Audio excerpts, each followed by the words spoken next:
Okay, so magandang tanghali. Ngayon ay May 6. So, nandito tayo ngayon. First time kong i-calibrate itong aking pH meter, TDS, EC, pH, salinity, and yan. So, i-calibrate ko na siya kasi medyo nagda-doubt na ako dun sa kanyang credibility. So, kanina nag-video ako kaso namatay eh. Kaya, ulit-ulit ako. Pero ang ginawa ko dyan, tig to 250 ml yan.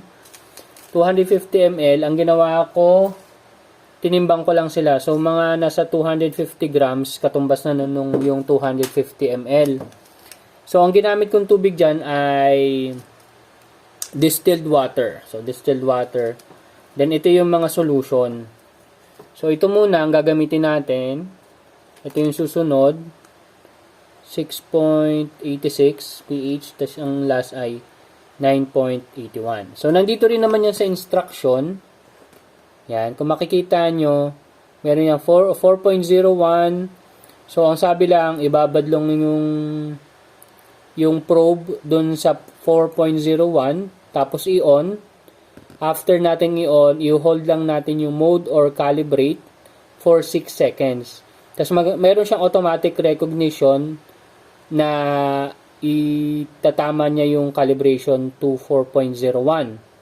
Then, antayin nyo lang na mawala yung flashing, then tapos na yon. So, after completion, ang gagawin ko is ibabanlawan o i-rinse lang natin yung probe natin using distilled water din. So, may distilled water ako dito. Ayan na, distilled water. Okay. So, hindi ko na napakita yung pagtimbang kasi nawala yung video. So, yun yung gagawin ko ngayon kasi nga, hindi ko sure kung tama pa to. Okay. So, ihahalo ko lang muna itong mga solution. Wala yan ng panghalo. Pero, wait lang. Okay. So, kumuha na rin ako ng 3 panghalo. At gunting. So, buksan muna natin itong 4.01. So, ang gagawin natin, ilagay muna natin siya, tapos ihalo dito. Kasi sabi, dapat daw dissolve. Yan, dapat dissolve daw yung solution.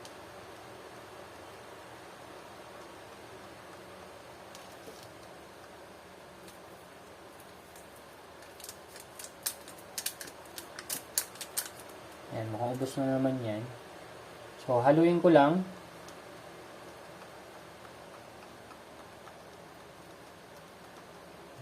So, habang inaantay natin yan, ihalo na rin natin yung kabila.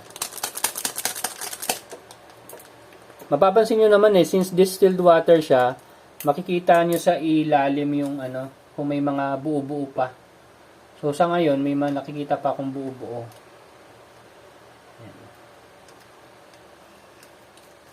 Ay, ba't walang nahuhulog dito?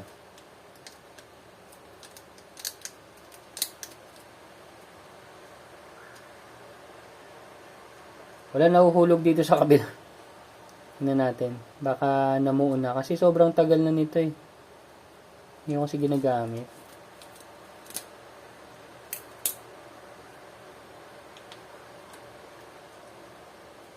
Medyo namuo nga siya. Ayan o.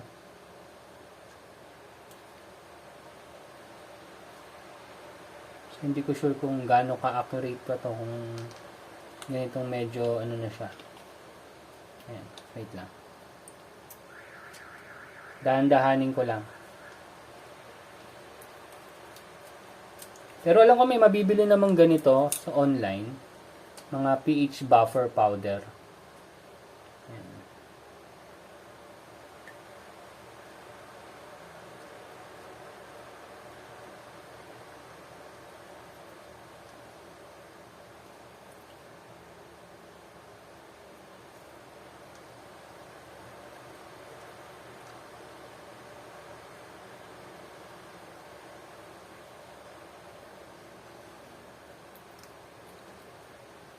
Tingnan lang natin kung may natira pa. Meron pa eh. Kasi hanggat maaari, Yan. So, baka sobrang haba nitong video na. Ay, ikat ko lang muna para hindi kayo masyadong matagalan. Wait lang. Okay, so naihalo ko na. Medyo nahirapan lang tayo sa green kasi mukhang ano siya, namuo. So, hopefully, okay pa rin naman siya. Tingnan natin. So, itong blue, kailangan pang haluin. So, hindi naman siya ganun katagal ma-dissolve. Dito sa nangyari dito sa atin. And first time ko lang to gagawin. Kasi, di ba sinabi ko sa inyo nung nakaraan, pag binababad ko to sa distilled water, nasa 7.0 yung reading niya. So, medyo confident pa ako. Pero ngayon kasi, nasa 6. Yan, mga nasa 6 na siya. 6.2. So, palagay ko, may problema na. So, yan, tingnan natin kung ang gagawa natin.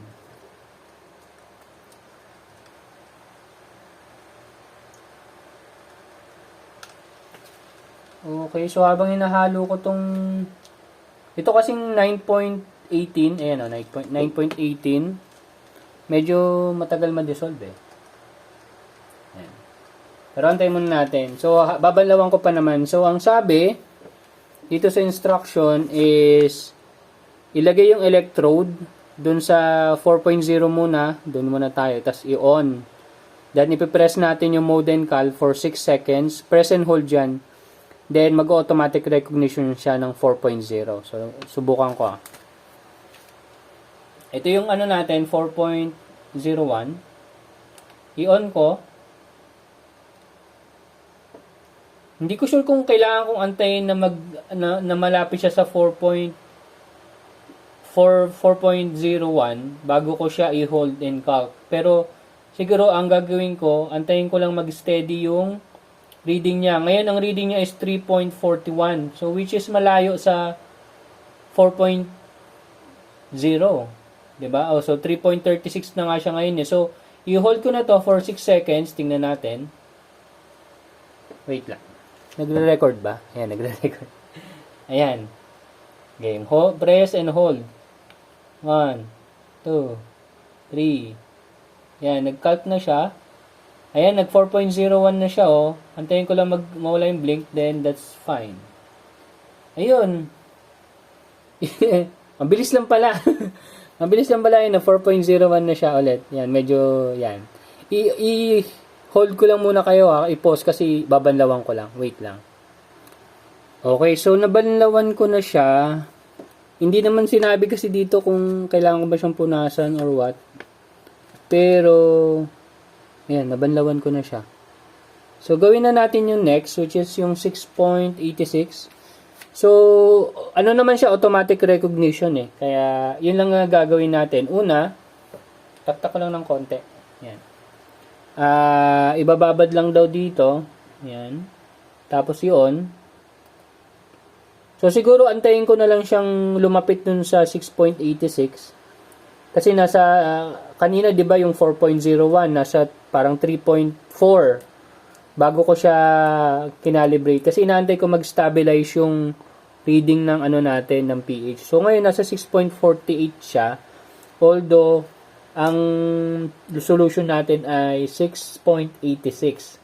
So, dahil dyan, i-hold ko na to for 6 seconds. Pero mukhang hindi naman umabot ng 6 seconds. Eh. Makikita mo kasi lalabas yung salitang call. Then, mag-automatic recognition na siya. So, i-hold ko na hanggang makita ko yung call. 1, 2, 3, 4. Ayan na. Ayan. So, 6.86, nag-blink na siya. Then, nawala na yung blink niya. So, pag nawala na yung pag-blink, okay na yon sabi. So, i-hold ko na lang ulit kayo kasi, ayun, 6 point, ayan. Pwede na yan. At least, konti lang yung diferensya kaysa naman yung kaninang sobrang layo. Kasi, naiangat ko na eh. Pero kanina nasa 6 point, ano naman yan. Para goods na yan. Wait lang. So, yan, binalawan ko na siya ng distilled water. Yan, nasa 7 point something. Pero hindi na kasi siya nakababad. So, off ko na lang muna ulit. Tataktak ko lang muna. Hindi ko nga sure kung dapat bang itaktak mo, hindi. Pero ito, hindi pa kasi dissolved tong ano natin. 9 point. 18. So, antayin ko lang ma-dissolve. So, yan. Antay lang kayo dyan. Sobrang tagal ko na rin naggaganito. Ngayon ko lang siya ginawa. Pero ang gagawin natin, syempre, sayang naman kung mawawala na lang itong mga ano natin. So, bala ko, ilagay ko to sa isang container na malinis para magamit ko pa siya siguro after several months or siguro after 4 months subukan ulit natin.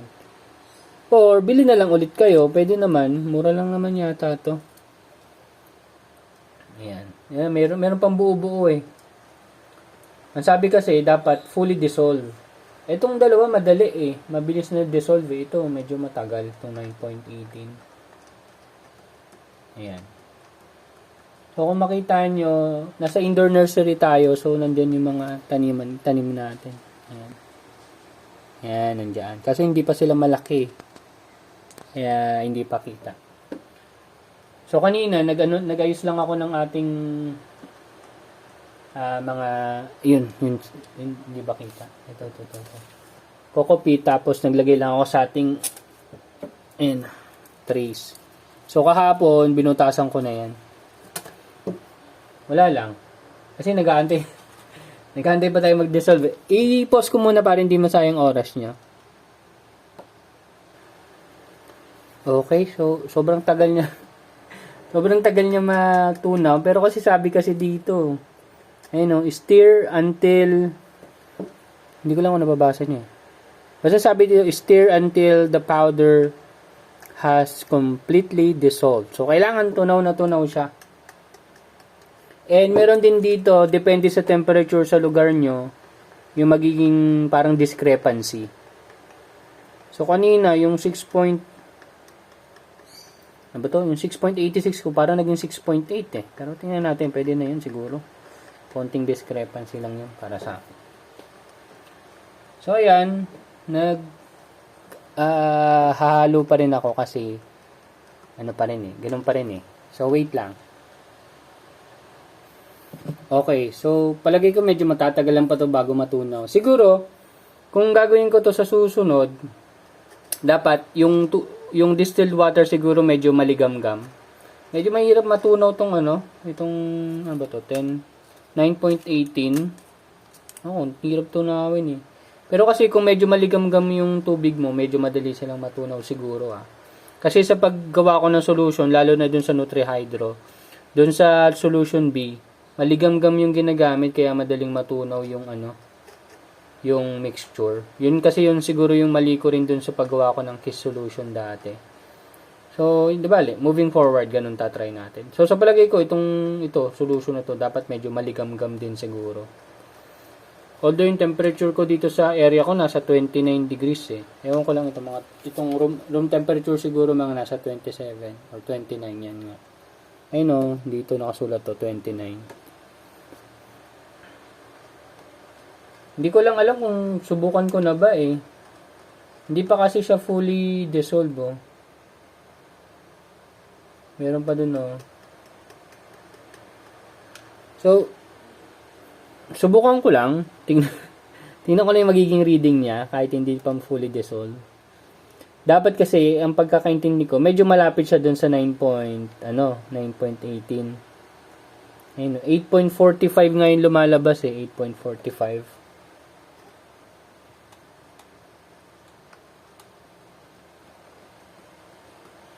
Gagana kaya to? Siguro. Sige. Pero hindi to advisable ah. Itong ginagawa ko na to, hindi advisable to.